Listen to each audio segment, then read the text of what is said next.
So there we go. Revenge is very, very sweet. Wales beat England at the Principality Stadium in the second Rugby World Cup warm-up match. They win 13 points to 6. Here are 5 talking points that I've taken from the match. Make sure to subscribe. We're trying to hit 300 subs before the start of the Rugby World Cup. It's free to do, so hit that subscription button down below and make sure to get involved in the comments with your thoughts on the match. Let's get into the points.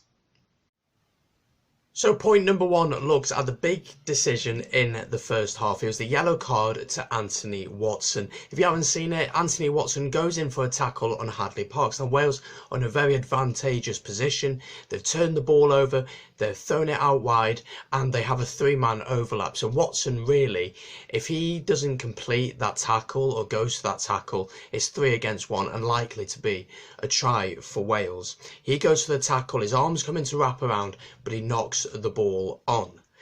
Now, yes, it's a yellow card in my opinion. I do think it's a yellow card, but it is a harsh yellow because he is going for the tackle, but according to the laws, it is a yellow card. Now, if it happened to Wales, maybe my opinion would be slightly different on it, but it was a huge moment in the match because the next thing that happened was Wales scored a try, and it was that 7 points which made a difference in the end. So really big decision from the French referee, who I thought had an okay game. Some decisions were he turned a blind eye maybe to, or was a bit too much on top of some decisions. But that yellow card was certainly a yellow card, and Wales took full advantage of it. But make sure to let me know in the comments down below, was it a yellow card?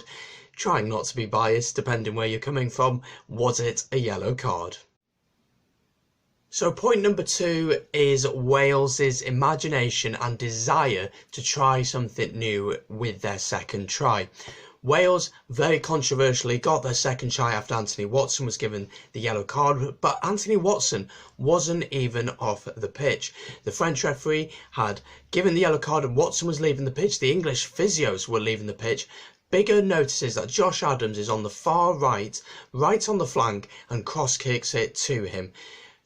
Adams gets the ball, they go through the phases, comes back out to Bigger in the 22 of the England side, and he cross kicks it beautifully into the hands of George North, although I think that Ken Owens wanted that ball really because he was calling for it, but George North finished the try and now he has 38 tries for Wales. But it was a great imagination, great desire to play and heads up rugby, and that's what's going to be key to this year's Rugby World Cup. Of course, JJ Williams came out and said that Wales will never win a Rugby World Cup with Dan Biggar at number 10. Well, today he had an extremely incredible match, really played well, and we're going to get onto that in the next point. But Wales heads up rugby, noticing the opportunity and taking full advantage of it. And England were, I guess, rightly annoyed about it because I'm sure the laws state that Watson would have had to be off the pitch and the physios would have had to left the pitch before they could play. But when 74,000 crazy Welsh people are screaming about it, I don't think the ref was going to do much about it. Should have counted again. Lots of controversial decisions in this match. Let me know in the comments down below, should this have standed? Next up, we go on to point number 3. So point number 3 is man of the match, Dan Biggar. What a game he had. I have one issue with him, which we're going to get to in just a second, but otherwise, an incredible performance from the man who lost the starting jersey to Gareth Anscombe, but now Anscombe's out injured. And so he will probably, and well, certainly actually start in Japan, and he put in a fantastic performance today. And his stats certainly back that up. Today, 1 try assist, 1 conversion, 1 penalty, 1 clean break, and 4 defenders beaten. And not only that, but in defence, he was very solid as well. 9 tackles and only 1 miss, putting in some really important tackles on some huge players. At one point we thought he'd leave the pitch with injury to his shoulder, but he stood firm. Stupidly or brave, I'm not sure. I hope that he stayed on because he knew he could get through the match and it wasn't serious. I hope we don't hear in 2 days' time that he's had a scan and he's really hurt himself and he can't play in Japan. We can't really afford for that to happen. But he had an incredible match. The only issue I had with him was his high balls. He tried to do 10 high balls and only was successful with one of them, the one which he gathered himself. It seemed like a strange tactic to put in a high ball, not really compete that much for it, and just give possession back to an English team who had the likes of Cocknessinger, Daly and others running straight back at you. It seemed like a strange tactic from Biggar. But otherwise, he was fantastic throughout the match, showed great leadership, great professionalism, great he just knew what to do at the right times, and he wasn't stressed by the occasion or by the opposition. He had a clear mind and knew what to do, and that comes with experience. So Dan Biggar, what a game for him. Man of the match performance. Let's get on to number 4. Point number 4 has got to be the set pieces for Wales. Really impressive. 15 out of 15 for lineouts and 7 out of 7 scrums for Wales. Last week the lineout looked pretty shaky, and with England getting their try when Ken Owens overthrew the ball to Alan Wynne in the lineout with only 5 metres out. A really bad mistake that you just cannot afford to do. But today it was a different story. Jake Ball was getting a lot of the lineouts.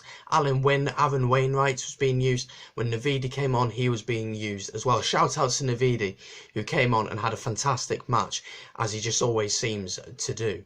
But the line-out was strong. The scrum came under a bit of pressure early on from the English pack, which was huge. But we stood strong and we managed to get through that tough period. We used the scrum well and the line-outs especially as a good base to start our attacks. And Gareth Davis was just whipping the balls out at pace. We were getting quick ball from the line-outs.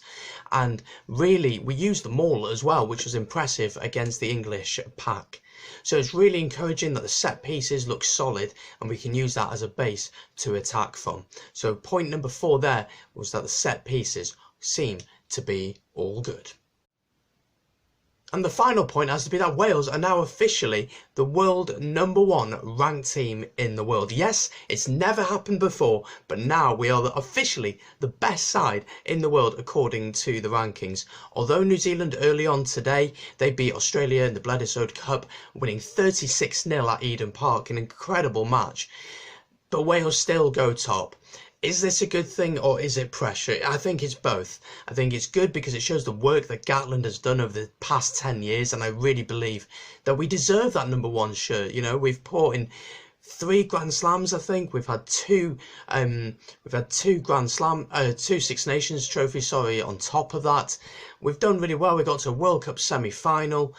We've done super well. I mean, I think we totally deserve this as well. We've been some good opposition from the Southern Hemisphere in the Autumn Test series over the years, and I truly believe we deserve this. But of course, with this comes pressure. Going into the Rugby World Cup as the #1 ranked team in the world, it's going to be a tough ask to keep that one by the end on the 2nd of November. But can we do it?